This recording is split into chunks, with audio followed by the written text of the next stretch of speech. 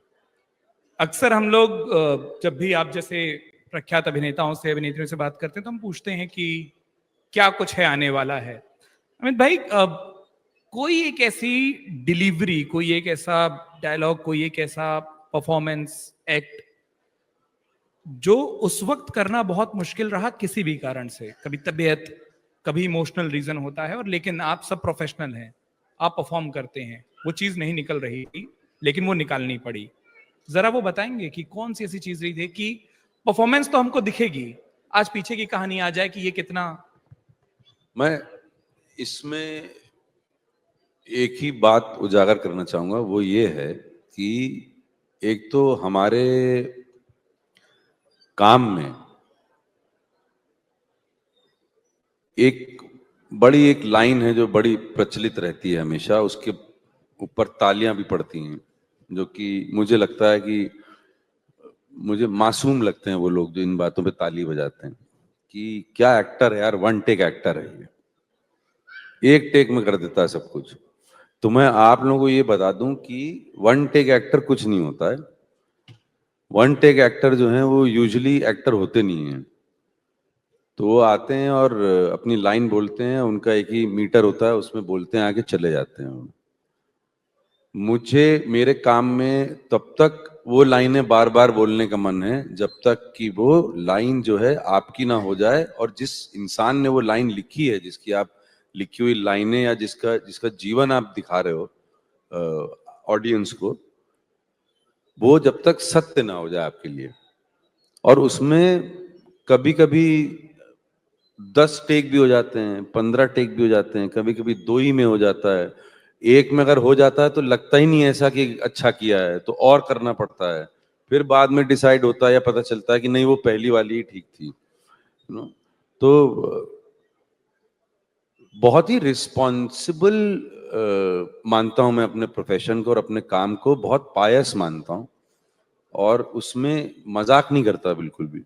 उसमें ये नहीं हो सकता फिर कि यार ऐसे ही करके चले गए, वो उसको पाना पड़। हम लोग एक्टर बने क्यों हैं? हम वो जो टेक्स्ट है उसको पाने के लिए एक्टर बने। अगर उसको पा ही नहीं रहे हैं तो फिर क्या फायदा है ये काम करने का? फिर वो 30 साल तक जो मैं लॉस्ट था, अभी भी लॉस्ट ही हूँ, फिर तो कोई फायदा ही नहीं है जीवन का। तो मेरे लिए बहुत ही पायस काम है ये, और जो भी करता हूँ डिटेल से करता हूँ, घुस के करता हूँ। थोड़ा सा घड़ी का इशारा मुझे मिल रहा है, लेकिन विनीत, एक जो फरमाइश आई थी और मैंने कहा था किसी भी किताब को पीछे से शुरू नहीं करते हैं, तो मैं सिर्फ एक चीज जो शायद इस सत्र की अंतिम चीज होगी, अंतिम फरमाइश होगी, और कुछ अधूरा रह जाना बहुत कुछ पूरा करने की एक उम्मीद होता है। तो अगर ये संवाद जितना अधूरा रहेगा आप दोनों के साथ, उतना कुछ पूरा करने की उम्मीद होगी। वो ये कि एक फिल्म जिसने सिर्फ तालियां नहीं बटोरी, एक फिल्म जिसने सिर्फ तालियां नहीं बटोरी, जिसने सिर्फ प्रशंसा नहीं पाई, जिसने इतिहास को देखने के नजरिए को बदला है। और मैं शायद आज शाम को केसरी देखने के बाद भी ये कह सकूं, मैं छावा के लिए कह रहा हूं, और उसका एक संवाद है।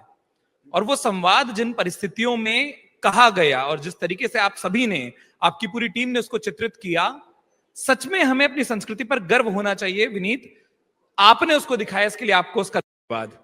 और मैं वही चाहता हूं कि वो जो आपका किरदार जो पर्दे पर बोलता है, अगर वही वाइब्रेंसी इस सत्र की समापन पर आपके उस डायलॉग के साथ हम उसका समापन करें, तो ये देखिए, क्योंकि वो हम सभी को वो गर्व देने का मोमेंट था। मतलब वो, मैं बहुत छोटा हूं सिनेमा की समझ के हिसाब से, लेकिन मैं कह सकता हूं कि वो पॉपकॉर्न खाते हुए देखने वाली फिल्म नहीं थी। वो शायद हाथ बांधकर, हाथ जोड़कर, आंखों में कुछ आंसू लाकर वैसे भाव में रह जाऊं, वैसी फिल्म थी। तो जो तालियां आ चुकी हैं, उन तालियों का कर्ज तो निभाना पड़ेगा, बहुत सालों तक नहीं भी मिली हैं। तालियों का कर्ज नहीं होता, तालियां पेट्रोल के जैसे होती हैं, आग लगा देती। कविता सुनाने के पहले ना मैं थोड़ा सा कान घुमा के पकड़ना चाहूंगा।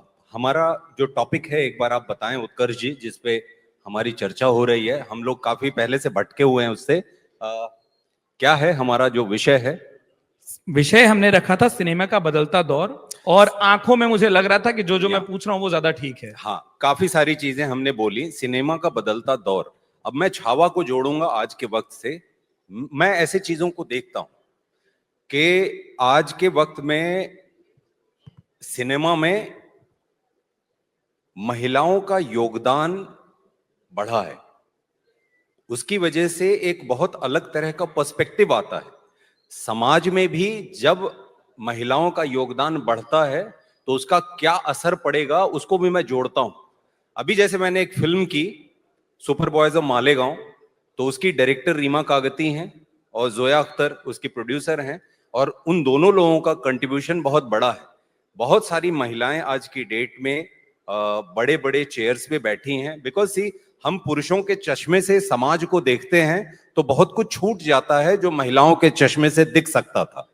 तो जब महिलाएं नेतृत्व करती हैं तो उनका हिस्सा कवर होता है, बहुत सेंसिटिव कहानियां लेके आती हैं।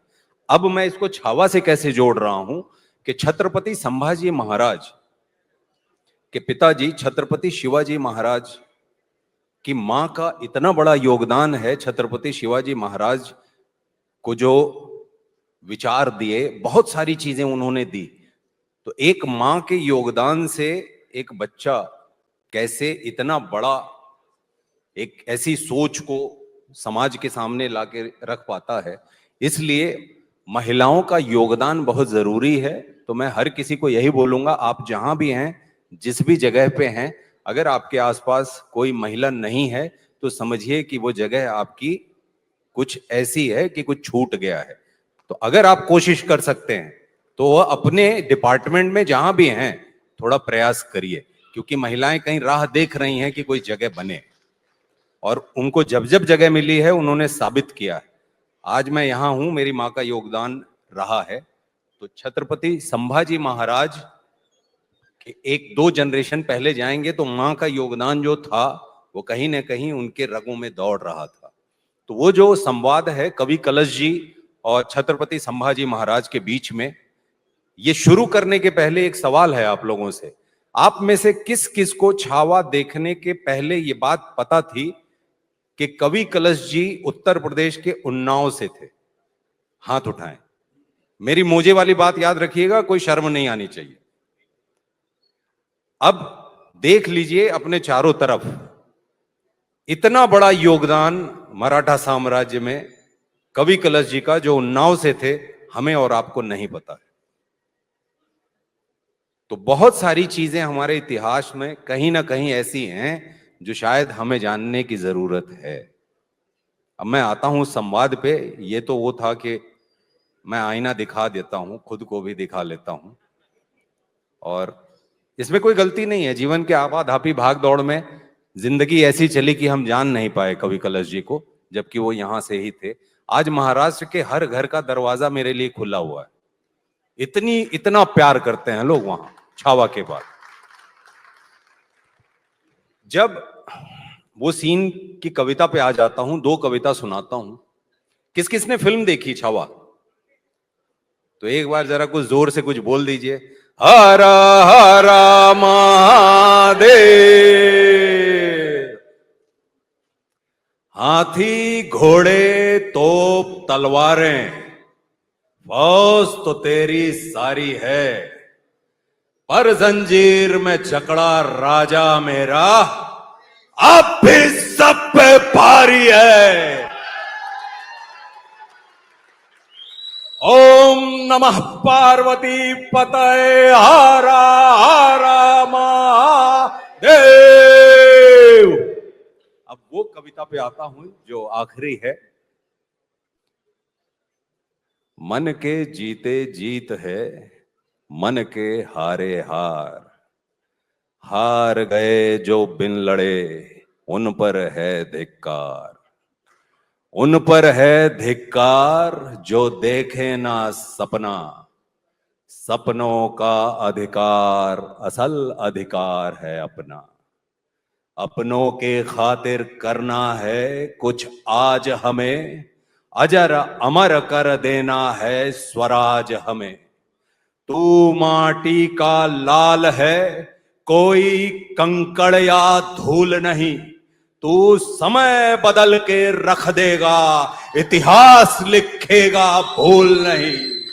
तू भोर का पहला तारा है, परिवर्तन का एक नारा है, ये अंधकार कुछ पल का है, फिर सब कुछ तुम्हारा है।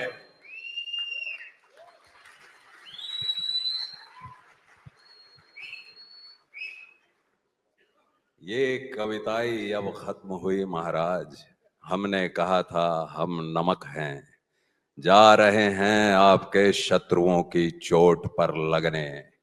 जनमानस के भूप रहोगे, चरम चमकती धूप रहोगे, प्रसन्न रहे माता जगदम्बा, ओ छत्रपति, ओ सहचर संभा। हम नमक हैं महाराज, तुम नमक नहीं चंदन हो कवि, तुम तिलक हमारे माथे का। धन्यवाद। अनंत इतिहास को बताने वालों के लिए अनंत क्रम तक की तालियां अगर बजती रहें तो वो सम्मान और वो कर्ज हम चुका देंगे जो शायद सालों तक हम इन दोनों होनहारों को नहीं दे पाए। वो भूल हमारी भी एक दर्शक के तौर पर रही जो नहीं मिला। बहुत बहुत शुक्रिया अमित और विनीत, आप दोनों का।